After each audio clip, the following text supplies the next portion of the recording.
मेरे गार्डन में लगा ये प्लांट पूरी तरह से सूख चुका है। ये प्लांट कड़ी पत्ता यानी कि मीठे नीम का है।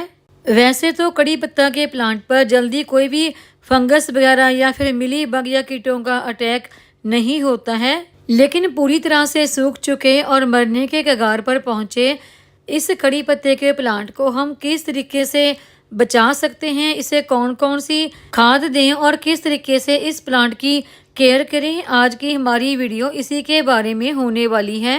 नमस्कार दोस्तों, मैं वंदना, आपका स्वागत है मेरे चैनल पर। मेरे गार्डन में ये जो कड़ी पत्ता यानी कि मीठा नीम का प्लांट लगा है, इस प्लांट को मैंने कटिंग से ग्रो किया है। पहले तो इस प्लांट की ग्रोथ काफ़ी अच्छी हो गई थी और पत्तियां भी इसकी बिल्कुल हरी भरी थी, लेकिन देखिए अभी बरसात में इस प्लांट की पत्तियां काफ़ी ज़्यादा सूख गई हैं और मुझे लगता है कि ये प्लांट भी मेरा सूखने लगा है।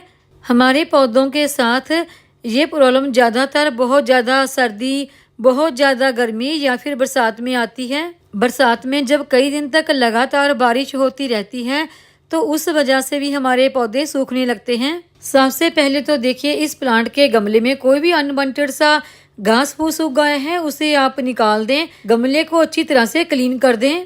और देखिए इस प्लांट की काफ़ी ज़्यादा पत्तियां सूख चुकी हैं और इन सूख चुकी पत्तियों को हमने निकाल देना है।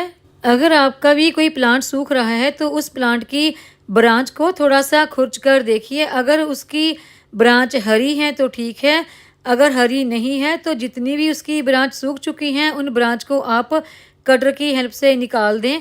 तो देखिए मेरे इस प्लांट की काफ़ी ज़्यादा ब्रांच जो हैं वो हरी हैं और कुछ ब्रांच देखिए पतली पतली सी जो हैं वो ये सूख चुकी हैं। तो ऐसी सूख चुकी ब्रांच को हमने निकाल देना है। तो देखिए मैं इन सूख चुकी ब्रांच को कटर के बिना ही निकाल रही हूँ, क्योंकि ये ब्रांच काफ़ी पतली पतली सी हैं। अगर आपकी ब्रांच कुछ मोटी है तो आप कटर की हेल्प से निकाल सकते हैं और कटर की हेल्प से निकालने से पहले कटर को अच्छी तरह से किसी ना किसी सैनिटाइजर से या फिर साबुन से अच्छी तरह से पहले क्लीन कर लें। प्लांट पर से इन सूख चुकी ब्रांच को हटाना बहुत ज़रूरी होता है, क्योंकि नहीं तो प्लांट की पूरी एनर्जी उस तरफ जाती है और धीरे धीरे हमारा प्लांट पूरा ही सूखने लगता है। तो देखिए इस तरह से सूख रहे काफ़ी सारे प्लांट को मैंने अपने गार्डन में सूखने से बचाया है। गर्मियों में देखिए हमारे जो गमले की मिट्टी है वो जल्दी सूखने लगती है। चाहे हम रोज़ शाम को वाटरिंग करते हैं तो रोज़ ही हमें मिट्टी सूखी मिलती है और इस तरह से वो मिट्टी जमने लगती है। और गर्मी के बाद जब बरसात आती है और रोज़ रोज़ बारिश आती है तो उस मिट्टी के ऊपर काई जमने लगती है। इससे उस प्लांट की रूट तक ना तो एयर पहुंचती है और ना ही धूप पहुंचती है।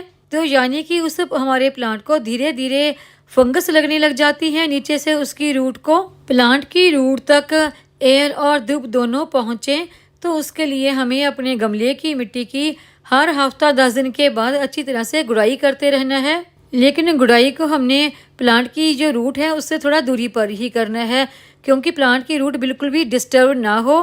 क्योंकि इन दिनों बारिश की वजह से जो मिट्टी है वो काफ़ी गीली होती है और रूट भी काफ़ी सॉफ्ट सी हो चुकी होती हैं। थोड़ी सी भी रूट को चोट लगती है तो वो फंगस जल्दी पकड़ती है और डैमेज भी जल्दी होने लगती है। और गुड़ाई करने के बाद हमें अपने पौधों को कुछ न्यूट्रिशन देना बहुत ज़रूरी होता है और वो न्यूट्रिशन ऐसा होना चाहिए जो हमारे पौधे पर जल्दी वर्क करे। और उसके लिए मैंने ये लिए हैं डीएपी के कुछ दाने। डीएपी हमने ज़्यादा नहीं लेनी है क्योंकि ये प्लांट हमारा अभी छोटा है। अगर आपका प्लांट बड़ा है तो डीएपी के कुछ दाने आप ज़्यादा भी ले सकते हैं। और उसके बाद जो अगली फर्टिलाइज़र हमने लेनी है वो है ये पोटाश। पोटाश की जो मात्रा है वो हमने डीएपी से डबल लेनी है। ये दोनों ही फर्टिलाइज़र ऑर्गेनिक फर्टिलाइज़र से थोड़ा सा जल्दी वर्क करते हैं। वैसे तो मैं अपने पौधों पर ऑर्गेनिक या फिर होममेड फर्टिलाइज़र का ही ज़्यादा इस्तेमाल करती हूँ, लेकिन इस समय मैंने ये फर्टिलाइज़र इसलिए दी ताकि मेरा ये प्लांट जो मरने के कगार पर है ये जल्दी अच्छा ग्रो हो जाए, क्योंकि अभी इसकी कुछ पत्तियाँ ग्रीन हैं। और जो अगली फर्टिलाइज़र मैंने ली है वो है ये नीम की खली। नीम की खली के मैंने यहाँ पर 2 चम्मच इस्तेमाल किए हैं और सारी ही फर्टिलाइज़र को हम गमले की मिट्टी में अच्छी तरह से मिक्स कर देंगे। और फर्टिलाइज़र देने के बाद आप प्लांट में वाटरिंग ज़रूर करें। देखिए मैं वाटरिंग इसलिए नहीं कर रही हूँ क्योंकि मेरे गमले की मिट्टी अभी काफ़ी गीली है और हमारे यहाँ तो थोड़ी थोड़ी सी बारिश रोज़ आ ही जाती है। अगर आपके यहाँ बारिश का मौसम नहीं है तो फिर आप वाटरिंग ज़रूर करें। देखिए, ये जो भी काम मैंने इस प्लांट को बचाने के लिए किया है वो आप भी अपने प्लांट को बचाने के लिए कर सकते हैं, क्योंकि अभी बरसात का मौसम है और इसमें प्लांट जल्दी ग्रो होता है और बरसात के मौसम में ही प्लांट जल्दी ख़राब भी होते हैं, क्योंकि कई दफ़ा ऐसा होता है कि हमारे गमले का जो ड्रेन होल है वो बंद हो जाता है, क्योंकि लगातार बारिश होती रहती है, उससे मिट्टी जमने लगती है। तो जब उसमें पानी भरा रहता है तो उससे धीरे धीरे हमारे प्लांट की रूट खराब होने लगती है।